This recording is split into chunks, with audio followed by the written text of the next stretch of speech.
by 1 point. Now, Friday, they were hoping to inflict another upset, this time against last year's premiers Melbourne Tigers. These two teams met only a fortnight ago. The Tigers got a real scare for 3 quarters until a 41-point final term gave them victory. Mark Beretta has all the highlights from Flinders Park.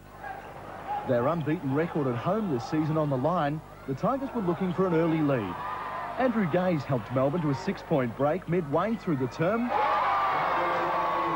while at the other end, Anthony Stewart was working with the brilliant Kelvin Telford to produce some impressive scores. Bernard Copeland was still getting used to that fast new haircut as Mark Bradke kept the heat up at both ends, the top scorer for the term with 11 as the Tigers held on to their lead 30-24. Hobart's big guns were hitting the hoop from outside to trim the margin back to 4 points early in the term. Melbourne's run was slowed when Mark Bradke copped an accidental knock from Kelvin Telford that split his lip and put him on the bench for 7 minutes.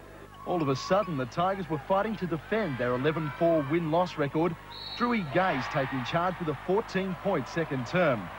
But with Darren Perry driving home a couple of vital threes, the Devils had clawed back to within 2 points, 61-59 at half-time. Mark Bradke was back in the match after half-time, again boosting the Tigers' height advantage. But with Telford showing his stylish stuff again, Tassie were able to take it right up to Melbourne up to midway through the third. Beyond there, the Tigers fired off 12 unanswered points to power away to a 15-point lead. It's not the position coach Bill Tomlinson wanted to start the final term from, and despite Kelvin Telford pushing into double figures for the term, Hobart's situation was desperate.